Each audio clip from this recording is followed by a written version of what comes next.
अब मेरे भाई को तो अब वापस छीन ले गए, तो कैसे राखी बांधूंगी। अब एक तो भाई के छाया छूट छूट गया। अब दो भाई अब अपन बचे हैं, जब तक इंसान नहीं मिलेंगे हम लोग बारंबार यही करेंगे। देखो तो बापन बहुत मानते हैं अपना लड़का, छोटे छोटे, उसके बाद देखो तो डिमांड रखा होगा बापन मुजरम लोग। तो यही पूछते हैं अम्मा कांधा सो गया, तो बोले कि हाँ कांधा सो गया, कहीं छोटा वाला कहीं वो भी सो गया कराना। लेकिन मेरे पापा की लाश लेकर आए थे कल्लू को लालो। 3 भाई थे, एक भाई तो वापन छोटा छीन लेंगे, इससे छोटा है। अब 2 वो बड़े वाले हैं, ये वापन देखो तो उनके बाद है ये दूसरा नंबर। हम लोग तड़प रहे हैं, हमारी आसपास जल रही है, उसके बाद में हम लोगों को दबाव बनाया जा रहा है कि आप लोग ऐसा करेंगे तो होगा। हम क्या करें इसमें, हम लोग आत्महत्या करेंगे। हम लोग योगी से होकर कर रहे हैं, पहुंचाया जाए, धमकी मिल रहा है। मनोज जी की जो है सबसे बड़ी बिटिया है।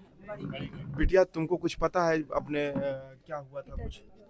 हाँ, तो हमारे पापा घर पे थे, हम आपसे आखिरी बार बात किए थे फोन से? हाँ, 8 बजे फोन किए थे, तो बोले कांधा क्या कर रहा है, तो हम बोले कि कांधा सो गया। हंस कर बोले क्या लेना है बेटा, तो हम बोले पापा ठंडा लेकर आना। लेकिन मेरे पापा की लाश लेकर आए थे कल्लू को लालो। इतना ये भावुक पल है कि ये पूछते हैं कि जो है बेटा सो गया, कान्हा सो गया। हाँ, कान्हा सो गया था, तो बोले कि बेटा क्या लेना है, हम बोले पापा ठंडा लेकर आना। लेकिन मेरे पापा की लाश लेकर आए थे कल्लू को लालो। कल्लू को लाते और उनके साथ एक और आदमी था, वो आदमी भाग गया था, कल्लू को ला भी भाग गए थे। मेरे पापा को ऐसे कुछ उस पे खटिया पर फेंक के भाग गए थे। तो और अच्छा, कुछ ऐसा भी लग रहा है कि कुछ लोग ये भी कह रहे हैं कि इस मामले को जो है दबाया जा रहा है परिवार के ही द्वारा। हाँ, जैसे दबाया जा रहा है परिवार के ही द्वारा। हम तो नहीं जानते, क्योंकि बापन जो सच्चाई हम लोग के बापन सामने तो बात नहीं होती ये मैं है। पूछ रहा हूँ परिवार के द्वारा। परिवार के द्वारा कुछ नहीं दबाया जाता है। हाँ, जो बात है खुल्लम खुल्ला है। हाँ, क्यों अब अपन इतना बापन हाथी है सब बापन भाई हम लोग खो दिए, अब क्यों दबाएंगे। परिवार में ही जो है ऐसा कुछ है? कुछ नहीं, परिवार के बापन कुछ नहीं है। बस हम यही चाहते हैं कि कल्लू कोल्हा रोज बापन जैसे निके सुखे बापन लेकर जाते थे आते थे, उसके बाद उस दिन भी गए थे ऐसा बापन। हम बहन है और वो दोनों बहन है वहाँ पर है, बड़ी वाली दीदी, ये मेरे भैया आज बाहर से आए हैं। अच्छा, उनके भाई हैं? हाँ, तो 3 भाई थे, एक भाई तो वापन छोटा छीन लेंगे, इससे छोटा है। अब 2 वो बड़े वाले हैं, ये वापन देखो तो उनके बाद है ये दूसरा नंबर। एक भाई जो है हाँ छिन गया। हाँ, छिन गया बापन, हम लोग पे बापन छाया चली गई। देखो तो हमारे भाई से हम लोग यही मांगे बारंबार कि मेरे भैया को इंसाफ मिलना चाहिए, यही हम लोग चाहे। इंसाफ मिलेगा ये। और इस तरीके से देखिए परिवार के यहाँ पे सदस्य हैं और कुछ लोगों से और बातचीत करना चाहेंगे। क्या नाम होगा भैया, जिस तरीके से इस मामले को बताइए, कैसे क्या मामला हुआ? जी, मेरा नाम विकास कुमार सिंह है। मैं ग्राम देवरी कलाकर छना का रहने वाला हूँ, जिला प्रयागराज। कल्लू कोल्हा उर्फ प्रदीप मिश्रा यहाँ 10 सवा 10 तक आए थे दोपहर में 21 तारीख को। यहाँ से लेके गए हैं रात्रि में 12:30 और 1 के बीच में मृत शरीर ला के यहाँ पे रख दिए। और जैसे ही मोहल्ले वालों को सबको बुलाया गया, उस मोहल्ले में आने वाले मतलब सब आ रहे थे, तभी ये भाग गए यहाँ से। अच्छा, उस दौरान कल्लू जी जो है भाग जाते हैं, किसी से कुछ नहीं बताया कि इनको हुआ क्या है। और उसके बाद हम लोग प्रशासन बुलाए, सब कुछ बुलाए, तो प्रशासन आया, डेड बॉडी लेके सीधे पंचनामा करके जेल घर में भेज दिया। और अभी तक इस परिवार के लिए कोई कार्रवाई नहीं किया गया है। कुछ ऐसी जो बातें जो अभी तक कैमरे पर ना आई हो, जो आप बताना चाहें? जी हाँ, कैमरे पे अभी तक ये नहीं आया, यहाँ तक अभी कोई भी नहीं आया। यहाँ जो है गरीब परिवार है, इनका पालन पोषण, न कोई अधिकारी आया है, न कोई नेता आया है, एक भी कर्मचारी नहीं आया है यहाँ पे अभी तक। अच्छा, हाँ, प्रशासन छोड़ के पुलिस वाले आएंगे, इधर उधर बैठे रहेंगे, पानी वानी पियेंगे, अपना चले जाएंगे, लिखा पढ़ी करेंगे, चले जाएंगे। इसके अलावा अभी तक कोई संतुष्ट होने के लिए ऐसी कोई कार्रवाई नहीं की गई अभी तक। अभी रिसेंट में यहाँ करछनम देखिए, दलित के साथ जिस तरीके से घटना हुआ, तमाम नेता लोग पहुंचे, खुद राशि मदद किया गया। क्या इस परिवार? कुछ भी नहीं, यहाँ किसी तरीके का कुछ भी नहीं किया गया है, न प्रशासन की तरफ से, न तहसील की तरफ से, न ग्राम प्रधान की तरफ से, किसी न SDM की तरफ से। क्या कुछ दुश्मनी था कल्लू जी के साथ? ये कोई नहीं बता सकता, सिर्फ मरने वाला और वो जो साथ में था वही बता सकता क्योंकि है। कोई भी जो है प्लान बनता है उसके पीछे जो है कड़ी जुड़ती जाती है, तब अचानक ऐसा प्लान अब साथ में काम कर रहे थे तो पैसे का अनुमान हो सकता अच्छा है। पैसे का इसमें जो है एक अनुमान एंगल हो जोड़ा सकता- जा सकता हाँ, पैसे का हो सकता है इसमें, इसलिए कि दोनों पार्टनरशिप में काम करते थे। अच्छा क्या काम करते थे दोनों लोग? मिट्टी गिरवाने का, जेसीबी से मिट्टी गिरवाने का, दोनों पार्टनरशिप में काम करते थे, एक साथ रहते थे। पर हमारे मनोज चाचा 3-4 दिन से इनके साथ नहीं जा रहे थे और फोन पे वो बोले कि आओ, और यहाँ से मना किया गया तो वो घर पे बाइक लेके आया, साथ में लेके गया। अच्छा 2-3 दिन के बीच में ये अनबन चल रहा था कि जो हाँ, है वो ये नहीं मनोज जा जी रहे जो है जा नहीं रहे जा थे। नहीं रहे थे और किसी से कुछ बताए भी नहीं कि हमारा कुछ बात है या पैसे का लेन देन है, रुका है, किसी से कुछ नहीं बताया। वो 4 दिन तक इनके साथ नहीं गए। अच्छा हाँ, आप मोबाइल चेक कर सकते हो, उनका फोन आता था, बुलाते थे, पर यहाँ से कोई गया नहीं है, इसलिए कि हमारे आने जाने का मार्ग सिर्फ एक ही है, तेली बनिया के तरफ से। वहाँ हर घर में कैमरा लगा हुआ है। अच्छा वो कैमरे में जो है वो सब चीजें रिकॉर्ड होंगी। हाँ, रिकॉर्ड हुआ है, पुलिस ने जो है रिकॉर्डिंग पूरा देखा, चेक किया, और उसके बावजूद भी अभी तक यहाँ कोई कार्रवाई नहीं किया गया। और इस तरीके से देखिए क्या कहना चाहेंगे भैया, जिस तरीके से मुंबई से मैं बाहर था सर, मेरे को नहीं मालूम। अच्छा आपको इसके विषय में नहीं पता। और देखिए मनोज जी के जो है अच्छा भाई हैं, इस समय देखिए ये पूरी तरीके से सदमे में है। क्या कहना चाहेंगे, आपका एक भाई जो है गुजर गया। हम ये कहना चाहते हैं कि उनके परिवार को मुआवजा मिले। कल्लू कोल्हा और प्रदीप मिश्रा उनको लेके आए, उनके साथ में जो बाइक से कहो आया वो आदमी अभी तक पकड़ा नहीं गया, न उजागिर हुआ कौन आदमी है, न पेपर में। उनको ट्रैक्टर चलाने के लिए बताते हैं कि ट्रैक्टर चलाते थे, हमारा भाई ट्रैक्टर बिल्कुल नहीं चलाता था। अगर उनको चाहे चाकू से मारा होगा हो, कल्लू कोल्हा मारे हैं, चाहे स्टूडेंट किए हैं तो कल्लू कोल्हा किए हैं, अन्यथा कोई नहीं किया है। अगर रोड पे हुआ होता है तो वो प्रशासन को बताते, हम लोगों को फोन करते, सब चीज़ के लिए कोई चीज़ नहीं किए।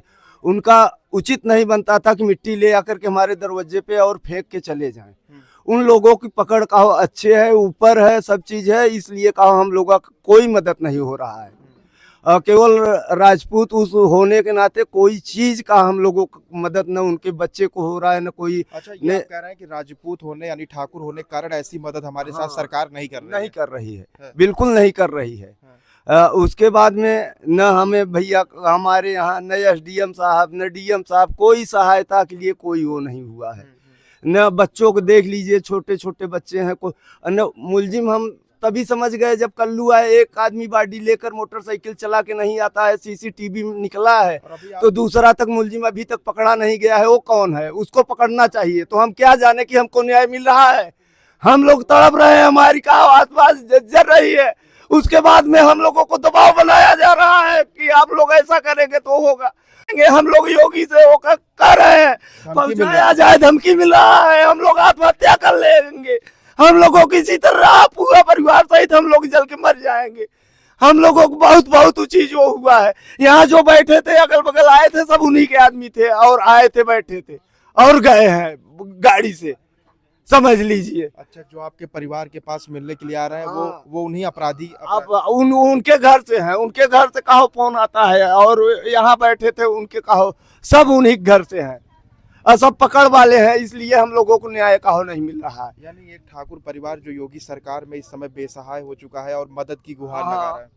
हाँ, हम लोगों को कोई नहीं कर रहा है भैया, कोई नहीं कर रहा है। हम क्या जाने, जब हमको नहीं मिला तो हम नहीं जानते हैं किसी को।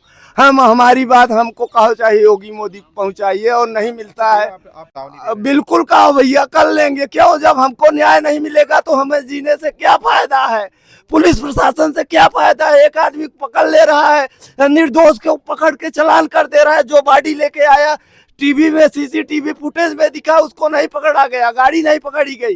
क्यों, चाहे हमारे भाई को चाकू मारा गया हो, चाहे स्टूडेंट किए हैं, कल्लू मिश्रा प्रदीप मिश्रा किए हैं, कल्लू कोल्हा प्रदीप मिश्रा किए हैं, चाहे स्टूडेंट किए हो, चाहे जो कल्लू कोल्हा किए हैं, और जो साथ में बाडी उनके साथ में ले आया वो किए हैं।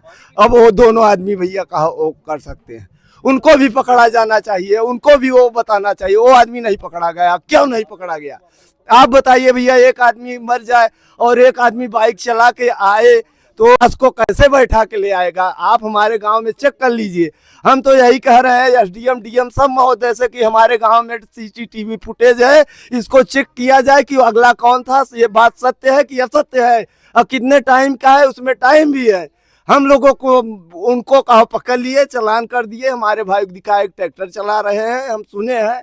और उसके बाद में उस मुलजिम को जब पूछे, आज प्रशासन आई तो कहो ये नहीं बताया, न पकड़ा है न कोई चीज हुआ है। तो क्या समझे हम लोगों को मदद हो रहा है, इसलिए दबाया जा रहा है। भैया क्या कहना चाहेंगे भैया, जिस तरीके से इस मामले को करछना में लगातार निरंतर घटनाएं देखने को मिल रही है? जी भैया, यह दुर्भाग्य की बात है। और मैं विश्व के सबसे लोकप्रिय नेता भारत के प्रधानमंत्री माननीय श्री नरेंद्र मोदी जी एवं उत्तर प्रदेश के यशस्वी मुख्यमंत्री माननीय श्री योगी आदित्यनाथ जी से यह आह्वान करता हूं कि जो भी यह घटनाएं घट रही हैं, इसमें चूंकि भाई प्रशासन के तरफ से भी जो भी कार्रवाई हो रही है, जैसे अभी आपको पता है कि अभी इसौटा में इतनी दलित युवक ठाकुरों ने जिंदा जलाया, उसमें मैं किसी का नाम न लेकर के, यह घटनाएं जो होती हैं भैया, दरिंदगी आदमी के अंदर नहीं होनी चाहिए। क्योंकि जो भी चीजें गलत, आदमी जो है वो गलत ही है, वो किसी कौम की बात से नहीं लिया जा सकता। जो गलत है सो गलत है, गलत को जो उसका परिणाम जहां उसको जाना चाहिए वहां उसको जाने का हक है, और वहां हमारी सरकार भेजने का काम करेगी, चाहे कितना भी बड़ा सूर्यपुत्र क्यों ना हो। तो क्या आप किसी बीजेपी से जुड़े हुए? नहीं, बीजेपी से नहीं, यह कोई भी सरकार हो उसको यह करना चाहिए, चाहे बीजेपी की सरकार हो, चाहे वो सपा की सरकार हो, चाहे वो बीएसपी की सरकार हो, चाहे वो कांग्रेस की सरकार हो। इसमें एक मानवीयता के तहत हमें आपको इस कदम में कदम मिला करके प्रशासन का सहयोग करते चाहते हैं अपराधी को कैसी सजा मिलनी चाहिए? अपराधी को सजा ऐसी मिले कि उसको यह चीजें लगे कि हाँ जो है दोबारा ऐसा कोई करने के लिए उसको यह सोचे। हाँ, और परिवार को जो है भरण पोषण के लिए, चूंकि बताइए 4-4 बच्चे हैं, 4-4 बच्चे हैं, वो बच्चे कहाँ जाएंगे? उनके भरण पोषण की व्यवस्थाएं की जाए, उनके आवास की व्यवस्थाएं की जाए। बताइए बेचारे दर की ठोकरें खा रहे हैं, गरीब परिवार है। तो इनको जो है इसमें जात योत का विषय नहीं है, यह विषय जो भी गलत है, गलत कोई भी हो, मैं किसी का नाम नहीं ले रहा हूं, गलत जो भी, कभी कभी ऐसा हो जाता है कि नाम किसी का फायदा दूसरा उठा लेता है। तो ये चीजें पारदर्शिता के ढंग से, सही दोषी जो हैं वो जेल जाएं, और दोषी किसी प्रकार का हो वो बख्शा ना जाए। जी। और इसी कड़ी में देखिएगा, ये जो है मनोज जी का जो है आवास है, और इसी आवास में देखिए इनके 4 बच्चे जो है मौजूद है। लेकिन अब ये चारों बच्चे इस समय अपने पिता के खोज में है, लेकिन इनके पिता इस समय मृत अवस्था में, जिस तरीके से कल्लू जी ने मौत के घाट पर उतार दिया। और देखिए इनके सबसे ये बड़े, आप उनके बड़े भाई हैं? हम उनके हाँ, मनोज से बड़े हैं, दूसरे नंबर हैं हमारे। मनोज जो खत्म हुए हमसे छोटे हैं। मैं बाहर रहता था अहमदाबाद, आज ही मैं दोपहर को आया हूँ। दोपहर में आने के बाद में समझो कि मैं पूछताछ किया, प्रशासन द्वारा कुछ कार्रवाई हुई नहीं हुई। उसके बाद में हाँ पकड़ गए हैं, उसके बाद में उनको रखा गया है, मगर कार्रवाई कुछ भी नहीं हुई है। अच्छा, कभी आपको ऐसा कुछ सुनने को मिला था कि मनोज जी और कल्लू के बीच में कुछ ऐसा चल रहा है? कुछ ऐसा सुनने के लिए भी नहीं मिला था, मगर हाँ मैं फ़ोन करने के पहले 3-4 दिन पहले समझो कि मेरे से 300-400 रुपये समझो कि मांग रहे थे। 4 दिन से उनके साथ में नहीं जा रहे थे। मनोज जी जो हमारे छोटे भाई हैं, 4 दिन से समझो उनके साथ में नहीं जा रहे थे। कुछ बात जरूर हुआ था, मगर उस दिन उनको फ़ोन किए तो नहीं गए। बाद में उनको बुला कर ले गए कि चलो आज आपको पैसा मिलेगा। आपका और मनोज जी का बातचीत बीच बीच में होता रहता था? 3 दिन पहले हमारे समझो कि भाई से बात हुआ था, उसके 3 दिन के बाद कभी ऐसा बात ऐसा नहीं हुआ, समझो कि कुछ भी बात नहीं हुआ। मगर हाँ मर्डर हुआ है हमारे भाई को। जब हम समझो कि हमारी समझो भाई की मौत की खबर मालूम पड़ा तो हम बोले कैसे हुआ कैसे नहीं, क्योंकि हमारा भाई हेस्ट पुष्ट सब सही था। तो मैं बोला कि कैसे मरा कैसे नहीं, तो ये हुआ कि एक्सीडेंट हुआ समझो। मैं बोला ठीक है, शरीर में क्या लगा है क्या नहीं, तो शरीर से हम वीडियो मंगवाए। ये भी एक दोस्त ऐसा कभी कर नहीं सकता है। क्या कोई और भी इसमें शामिल हो सकता है? शामिल है ना, इनके साथ में मोटरसाइकिल से ले आने वाला समझो कि सीसीटीवी कैमरा में है, आया हुआ है समझो कि उत्तर साइड से, दक्षिण जो कि उत्तर साइड ये समझो कि ये भीरपुर से आती है रास्ता, वो इस साइड जाने का हमारे घर की तरफ तालाब से दक्षिण की तरफ है, तो इस साइड से भाग गया। और इसी तरीके से इस खास वीडियो को आप जो है देखते रहिएगा। और न्याय जी, क्या नाम है बच्चे का? बताओ क्या नाम है तुम्हारा? टू। क्या नाम है आपका? शुभ नाम है। कौन आपके पिताजी को कौन मारा? के मारे? कल्लू। कौन? कल्लू? और देखिए ये जो है छोटा सा नन्हा बालक, इसको भी पता है कि अपने पिता को कौन मारा है। ये बहुत बड़ी बात है और इस परिवार को जल्द से जल्द न्याय मिलना चाहिए और इस मामले को जाति से ना तौला जाए। आप सभी से ये निवेदन है, इस मामले को मानवता से तौला जाए। एक जो है अपराधी ने किसी अनजान व्यक्ति को मार देता है जो दोस्त रहते हैं, जाति से कृपया ना तौला जाए। ठाकुर वर्सेस ऐसा कभी ना किया जाए। इस खास वीडियो को आप देखते रहिए। तब तक आपसे निवेदन है कि इस वीडियो को जरूर शेयर करिएगा और न्याय की गुहार में आप भी अपना मदद करिए। और तब तक आप देख रहे थे KN24 न्यूज। धन्यवाद।